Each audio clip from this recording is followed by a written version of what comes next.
And now our keynote speaker for tonight, he's a former member of JobTrain's board of directors, and as I mentioned earlier, he too is a Rosemary Steele Alumni Award winner. After completing his training at JobTrain, he got his first job working at the San Mateo County IT department more than about 20 years ago. He is grateful for what JobTrain has done for him, but he has also continued to support JobTrain since then. Please welcome our keynote speaker for tonight, Isaiah V.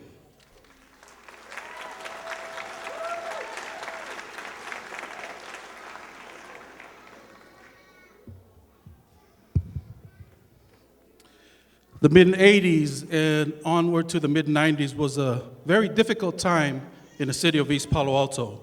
In fact, in 1992, the FBI coined East Palo Alto as the murder capital of America. During this time, for a young kid, there was a young kid in East Palo Alto who was caught up in all of these challenges in East Palo Alto. He was a good kid, graduated from high school, had no money for college though, but his surroundings was very different. When he had people surrounding him, around him, family and friends who was making $5,000 a day during that time, that's a big temptation for a young kid. He needed some direction in his life, and a family friend, a family member introduced him to OICW. And during that time, when he walked through those doors, even though he had many, many failures in his life, the people that he met there, administration at OICW, did not even look at any of his failures. What they saw was potential in this young kid.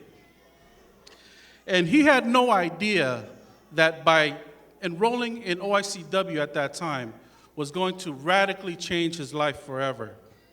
Now, when I was preparing for this little speech here today, I found out an interesting fact, that failure is extremely important to the United States Armed Forces.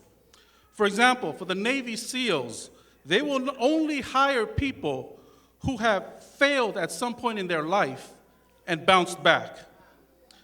Now, the reason why they specifically looked for people who have failed and bounced back is because if the person has never, ever failed before in their life, it will be very difficult to know how that soldier would react to failure in a situation of hopelessness while they're out there on the battlefield.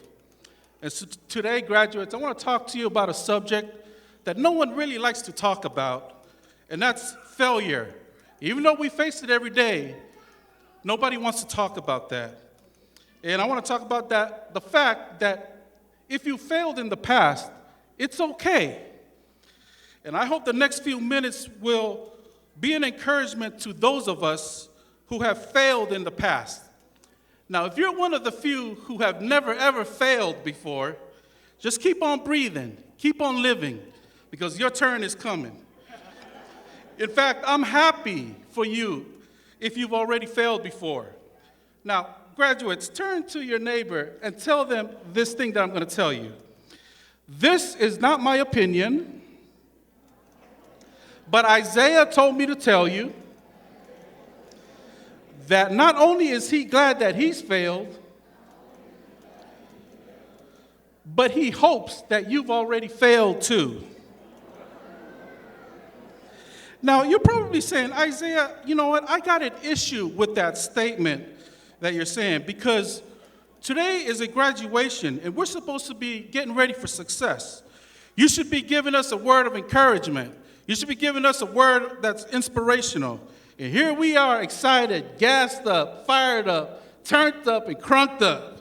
And you're here telling us that you want us to fail. Now, you know, millions of people watch Dr. Phil every single day looking for good advice. And Isaiah, I'm just confused that you're here telling us that you're glad that you have failed. Because this makes absolutely no kind of sense when there's billions of dollars being spent every single year on seminars and self-help books and learning how to improve ourselves. And you're telling us, Isaiah, that you're happy that you failed. And absolutely, without any fear of contradiction, I'm not going to hold back and sugarcoat it, But I want you to know, graduates, that without a doubt, I'm glad that I've already failed, past tense, and that I hope that you have already failed at some point. You know, Robert Kennedy once said that in order for you to see a great success, you first must see a great failure. Because anybody who's successful in something first had to fail in something. You see, you got to understand that failure is the price tag for success. And let me be clear tonight, I am not trying to glorify failure at all. But the only people who really learn how to fight to be successful are the people who actually failed at something. And graduates, I'm so glad and proud of you all here today, who you are able to keep it real here with us, and you're honest enough to say within your heart, and say, yeah, I failed before, but my failure was not falling. If I fell down and got back up, put on my cap and gown, and walked down this aisle in front of all my family and friends, and up here on the stage, there is no failure in that. Failure is a price, and you got to make up in your mind, am I willing to fail? Am I willing to accept failure if that is going to lead me to success? I wish I could tell you, graduates, that this will be the most successful summer that you're ever going to have. Unfortunately, this might be the roughest summer you ever going to have. But you got to want it real bad. You got to be willing to fight for it, because it's not going to come easy. You got to be willing to fight for it. JobTrain graduates, are you willing to fight for it?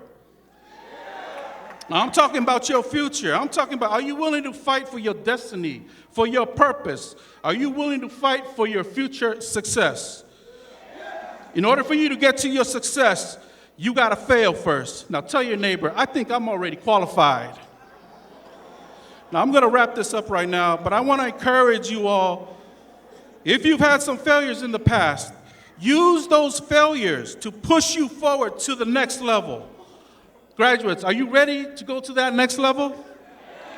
2015 graduates, I want to tell you that I'm glad I have already failed, because failure is going to put me in good company. Winston Churchill failed the 6th grade, but he was elected as prime minister when he was 62 years old. I just came tonight to tell all of you graduates that I'm glad that I have already failed. Albert Einstein, he failed to speak until he was 4 years old. He couldn't read until he was 9. I just want to tell you that I'm glad I failed. Henry Ford, who founded the Ford Motor Company, he went bankrupt 5 times before his business got off the ground. Now, I'm here to tell you that I'm glad that I've already failed. R.H. Macy started 7 businesses. They all failed. And he was arrested by the IRS for tax evasion. But when he came out of jail, he opened up the Macy's department store in New York City. I am so glad that I failed. Michael Jordan, he failed and he was cut from the JV basketball team. His coach told him to go play baseball instead. But now Michael Jordan got 5 championship rings. I am so glad I failed. Bill Gates dropped out of Harvard and started his first company, and that failed.